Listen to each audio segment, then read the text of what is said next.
좋은 아침입니다.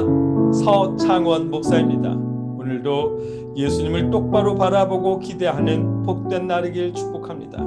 오늘 이 아침에 우리가 함께 읽고 나누려는 하나님의 말씀은 마태복음 21장 6절로 11절까지의 말씀입니다. 제가 읽어드리겠습니다. 제자들이 가서 예수께서 명하신 대로 하여 나귀와 나귀 새끼를 끌고 와서 자기들의 겉옷을 그 위에 얹음에 예수께서 그 위에 타시니 무리의 대다수는 그들의 겉옷을 길에 펴고 다른 이들은 나뭇가지를 베어 길에 펴고 앞에서 가고 뒤에서 따르는 무리가 소리 높여 이르되 호산나 다윗의 자손이여 찬송하리로다. 주의 이름으로 오시는 이여 가장 높은 곳에서 호산나 하더라. 예수께서 예루살렘에 들어가시니 온 성이 소동하여 이르되 이는 누구냐 하거늘 무리가 이르되 갈릴리 나사렛에서 나온 선지자 예수라 하니라. 아멘.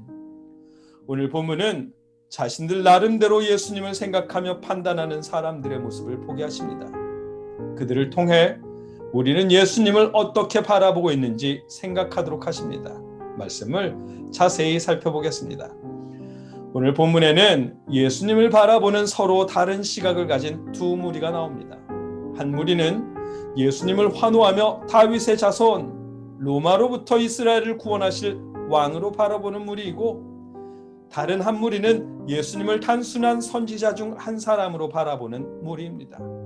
말씀은 이렇게 시작합니다. 제자들이 가서 예수께서 명하신 대로 하여 나귀와 나귀 새끼를 끌고 와서 자기들의 겉옷을 그 위에 얹음에 예수께서 그 위에 타시니. 아멘. 예수님은 제자들이 끌고 온 나귀 위에 앉으셨습니다. 그 나귀를 타고 예루살렘에 입성하십니다. 군중들은 나귀를 타고 입성하는 예수님의 앞길에 무리의 대다수는 그들의 겉옷을 길에 펴고 다른 이들은 나뭇가지를 베어 길에 펴고. 아멘. 자신들의 겉옷과 나뭇가지를 깔았습니다. 이 모습은 왕을 인정하는 이스라엘의 관행이었습니다.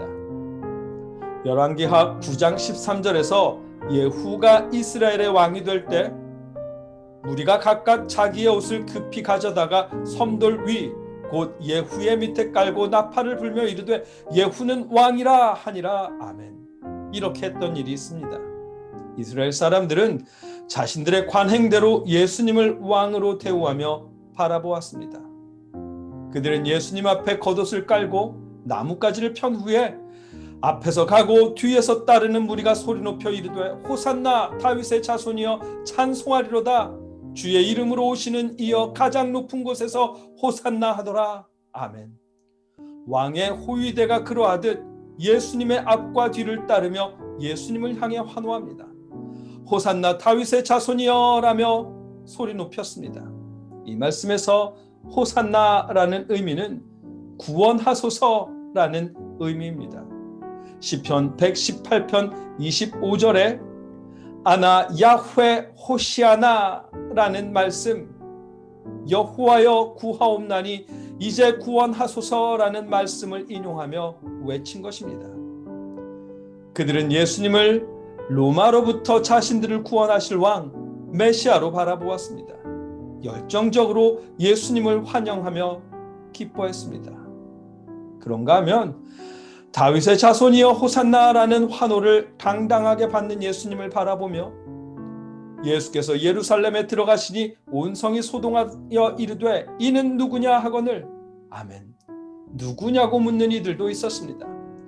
그들은 아마도 유월절을 지키기 위해 먼 지방으로부터 예루살렘을 방문한 사람들이었을 것입니다.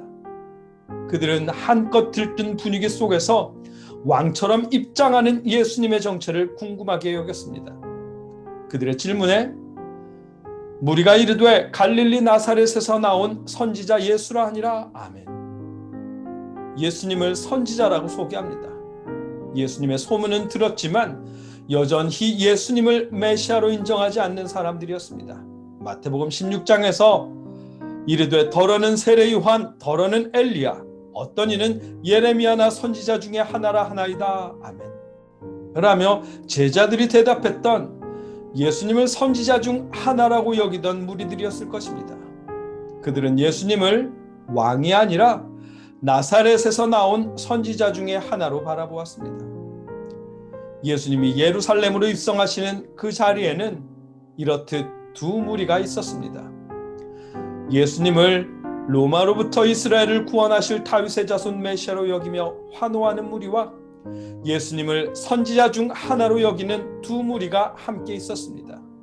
예수님은 그들 사이를 지나 예루살렘에 입성하십니다. 오늘 본문 말씀의 내용입니다.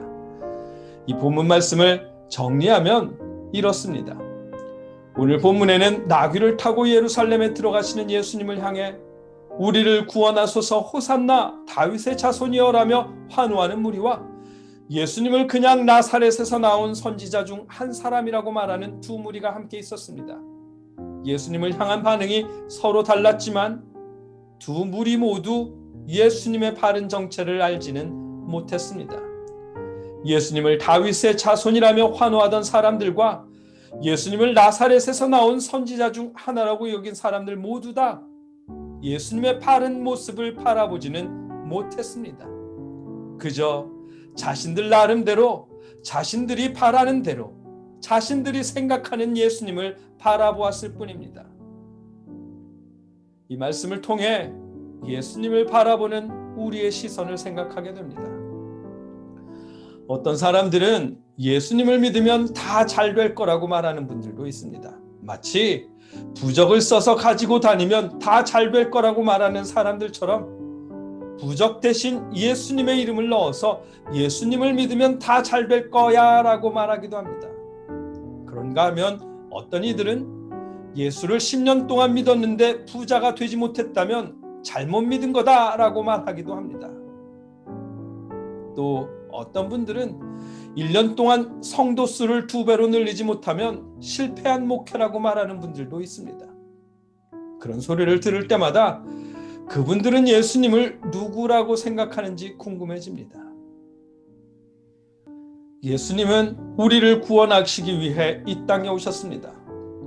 우리의 죄를 대신해서 십자가를 지시고 죄와 사망의 어두움에서 구원의 빛으로 인도하시기 위해 오셨습니다. 예수님을 믿음으로 인해 죄에서 자유를 얻을 것이고 사망에서 부활로 옮겨질 것이며 죄의 자녀에서 하나님의 자녀가 될 것입니다. 부유해지거나 좋은 대학을 가거나 2배로 부흥하는 일을 위해 다 잘되게 해달라며 하나님께 기도하고 구할 수는 있겠지만 그것이 예수님을 믿는 목적이어서는 안 됩니다. 예수님은 로마를 무찌르실 왕이 아니고 율법을 잘 가르치는 선생이나 말씀을 전하는 선지자가 아닙니다.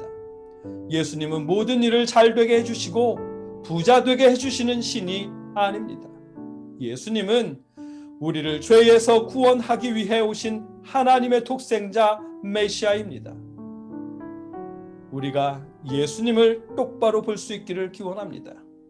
우리가 기대하는 예수님의 모습이 아니라 성경이 말씀하시는 예수님의 모습으로 볼 수 있기를 바랍니다.